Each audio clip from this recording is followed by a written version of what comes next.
लालपुर गांव में रामचंद्र नाम का एक व्यापारी रहता था। उसकी कपड़ों की दुकान थी और उसकी दुकान पर 3 नौकर थे। मोनू, तुम अपने घर गए थे ना? तुम्हारी बहन की शादी कैसी रही? बहुत अच्छे से हो गए मालिक। अगर आपने पैसों की मदद नहीं की होती तो पता नहीं क्या होता। ये तो सब ऊपर वाला करता है, मैं तो सिर्फ जरिया हूँ। रामचंद्र बहुत दयालु था और सबकी मदद किया करता था। मोनू भाई, सेठ जी कितने अच्छे हैं। मुझे भी माँ के इलाज के लिए कुछ पैसे चाहिए। मदद नहीं, बस एडवांस दिलवा दीजिए ना। अरे तुम खुद ही कह दो ना सेठ जी से, सेठ जी मना नहीं करेंगे। सबको इतनी आसानी से पैसे देते हैं? जरूर इस सेठ के पास बहुत ज्यादा पैसा है। अगर मैं कभी कुछ चुरा लूं तो इस सेठ को पता भी नहीं चलेगा और मैं माला माल हो जाऊंगा। एक दिन रामचंद्र जी को हाथ में चोट लग जाती है। उनका हाथ सूज जाता है तो वो अपनी हीरे की नई अंगूठी उतारकर दराज में रख देते हैं और भानु वो देख लेता है। अब तेरी किस्मत बदलने वाली है भानु बेटा।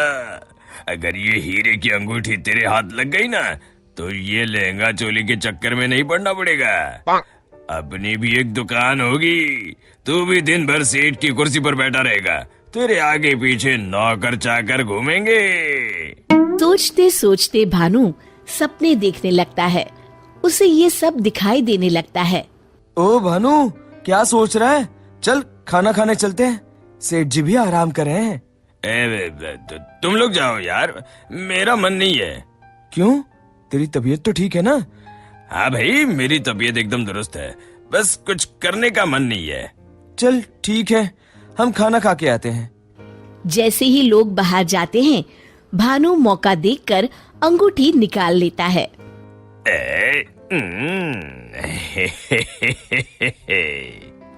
शाम के समय। आज का हिसाब खत्म करो बच्चों, अब दुकान बंद करने का समय हो गया है। जब वे दराज खोलते हैं, अरे ये क्या, मेरी अंगूठी कहाँ गई? मोनू, भानु, भोला, तुम लोगों ने मेरी हीरे की अंगूठी कहीं देखी है क्या? कौन सी अंगूठी मालिक? क्या हुआ मालिक?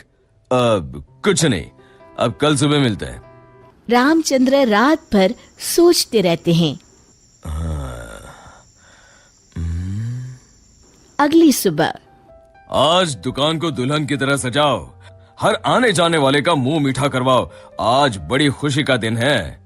ऐसी क्या बात है सेठ जी? दरअसल कई सालों पहले एक दिन मुझे एक हीरे की अंगूठी मिली। मैं उसे उठा के घर ले आया। उसी रात मुझे सपने में आकर एक बाबा ने श्राप दिया कि तूने पैसों के लालच में जो अंगूठी उठाई है, अब वही तेरा नुकसान करवाएगी। जब से वो अंगूठी मेरे पास थी, मुझे कहीं न कहीं घाटा होता रहता था। घर में कोई न कोई बीमार होता रहता था। पर कल वो अंगूठी किसी ने चुरा ली और वो चोर अंगूठी के साथ साथ श्राप भी ले गया। पर अगर ऐसा ही था तो आपने वो अंगूठी फेंक क्यों नहीं दी सेठ जी? अरे बाबा जी ने कहा था कि न मैं उसे फेंक सकता हूँ, ना ही किसी को दे सकता हूँ। बस मुझे इंतजार करना है कि कोई स्वेच्छा से वो अंगूठी मुझसे ले ले। तो क्या आपका श्राप मुझे मेरा मतलब उस चोर को लग जाएगा? बिल्कुल। अब वो बेचारा ना अंगूठी फेंक सकता है, न किसी को दे सकता है। वैसे एक उपाय है। क्या उपाय सेठ जी? अरे तुम्हें क्या करना भानु भैया, अब चोर जाने और उसकी किस्मत। तू चुप कर, मैं तो ऐसे ही जानना चाहता हूँ। हाँ, क्यों नहीं, क्यों नहीं। दरअसल अगर पूर्णिमा की रात को चोर हमारी दुकान के पीछे वाले बरगद के नीचे अगर अंगूठी गाड़ दे तो वो श्राप से बच जाएगा। तो आपने क्यों नहीं ऐसा किया सेठ जी? तू मेरी जान ले ले। अरे भाई, मुझे ये उपाय अभी पता चला। कल पूर्णिमा है, कल मैं उस अंगूठी को गाड़ने वाला ही था। लो, कर लो बात, अब तो चोर गया काम से। भानु पसीना पसीना हो जाता है। रामचंद्र अगली रात बरगद के पीछे छुपकर बैठ जाते हैं। तभी उन्हें एक परछाई आती हुई दिखती है।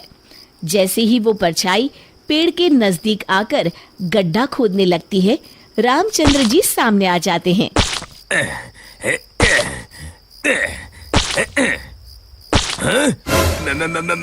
मर गए रे। मुझे माफ कर दीजिए सेठ जी। क्यों, क्या सोचने लगा भानु? माफ कीजिए, मैं हाथ जोड़ता हूँ, आपके पैर पकड़ता हूँ, मुझे माफ कर दीजिए। मुझे इस शराब से मुक्ति चाहिए। ये क्या अगड़म बगड़म बोल रहा है? शराब से मुक्ति चाहिए तो प्रायश्चित कर और कसम खा, आज के बाद कभी चोरी नहीं करूंगा। नहीं नहीं नहीं नहीं नहीं करूंगा मालिक, मुझे पुलिस को मत सौंपिएगा, चाहे नौकरी से निकाल दीजिए। मैं कल ही चुपचाप गांव छोड़ के चला जाऊंगा। मैं नया काम देख लूंगा और कभी चोरी नहीं करूंगा। वादा? वादा मालिक, वादा। अरे भाई, अगर तुम वफादारी की कसम खाओगे तो मैं तुम्हें काम छोड़कर कैसे जाने दे सकता हूँ? आप सच में महान है मालिक, आप सच में महान है। महान तो वो ऊपर वाला है। अब चलो काम पर लग जाओ। शिक्षा: अगर किसी को अपनी गलती का एहसास हो जाए तो उसे माफ कर देना चाहिए।